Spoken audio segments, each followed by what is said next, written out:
Party మీద నమ్మకంతో, జగనన్న మీద నమ్మకంతో, ఎమ్మెల్యే వెంకట్రామరెడ్డి గారి మీద నమ్మకంతో ఈ పార్టీలోకి మరి కండువా కప్పుకొని వస్తున్నటువంటి శివన్న గారికి, అలాగే సుధాకర్ యాదవ్ అన్న గారికి కూడా వెల్కమ్ చెప్తున్నామన్నా. మీకు అందరికీ తెలుసు, మనం గుంతకల్ నియోజకవర్గంలో ఈ రోజు మీ అందరి ప్రేమ అభిమానంతో 50,000 మెజార్టీ సాధించింది మనకందరికీ తెలుసు. రాబో రోజుల్లో కూడా మీ అందరి ప్రేమ ఆప్యాయతల వల్ల మళ్ళీ 50,000కి తగ్గకుండా ఈసారి 1,00,000 మెజారిటీతో మనమంతా కూడా గెలవబోతున్నాము. మీకందరికీ కూడా నేను ఒక్కటే చెప్తున్నాను, మేము ప్రజల కోసం పనిచేసే వాళ్ళము, పదవుల కోసం పాకులాడే వాళ్ళము కాదు. ఈరోజు మేము ఎప్పుడు కూడా నిత్యం ప్రజల్లో ఉండి మీ బాగోగుల కోసం పని చేసిన వాళ్ళే కానీ ఏ రోజు కూడా పదవులు ఆశించింది లేదు. ఈ రోజు పదవుల కోసం నియోజకవర్గాలు కూడా మరి నిలబడుతున్న నాయకుల్ని మీరంతా కూడా చూస్తున్నారు. వాళ్ళ నియోజకవర్గాల్లో డెవలప్మెంట్ చేసుకోలేదు కానీ ఇక్కడికి వచ్చి ఎంత బాధ కలుగుతుందంట.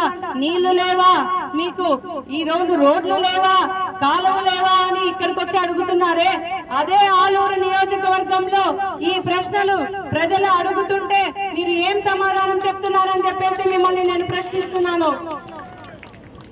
జగనన్న ఎప్పుడు అంటుంటారు, అమ్మకు అన్నం పెట్టరు కానీ పిన్నమ్మకు బంగారు గాజులు చేయిస్తారా అని. ఆలూరు నియోజకవర్గంలో అభివృద్ధి చూపలేదు కానీ గుంతకల్ నియోజకవర్గంకి వచ్చి అభివృద్ధి చేస్తారంట. ఎక్కడన్నా నమ్మశక్యంగా ఉందా ఇది?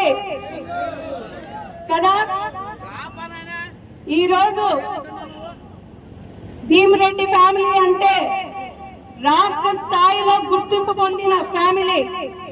అదే మొన్న ఏదో మీటింగ్ లో చెప్తున్నారు, గుమ్మనూరు అంటే పేరు కాదు బ్రాండ్ అని. మీ బ్రాండ్ ఎంతవరకు పరిమితమో, ఎంతవరకు గుర్తింపు పొందిందో ఒకసారి ఆలోచన చేసుకోవాలి.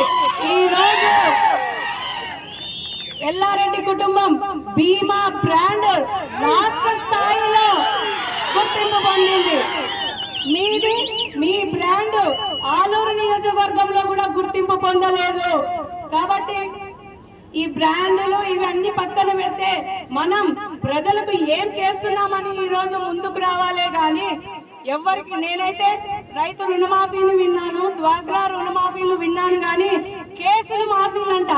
ఇవేవో కొత్తవి. మరి జనాలు అందరికీ కేసులు ఉంటాయా? మరి అందరినీ మాఫీలు చేస్తారో మనకు తెలియదు కానీ ఎక్కడికి వెళ్ళినా కూడా ఒక్కటే మాట, దడ పుట్టిస్తాము, కేసులు మాఫీ చేపిస్తాము.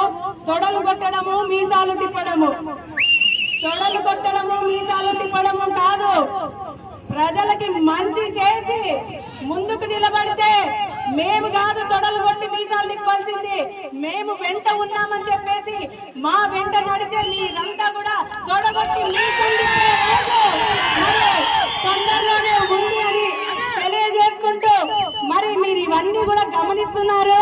మరి మీరంతా కూడా రాబో ఎన్నికల్లో మరి తగిన బుద్ధి అవతలి వారికి చెప్తారని చెప్పేసి కోరుకుంటూ, మరి ఈ అవకాశం ఇచ్చినందుకు మీ అందరికీ పేరు పేరున ధన్యవాదాలు తెలియజేసుకుంటూ సెలవు తీసుకుంటున్నాను. జై జగన్.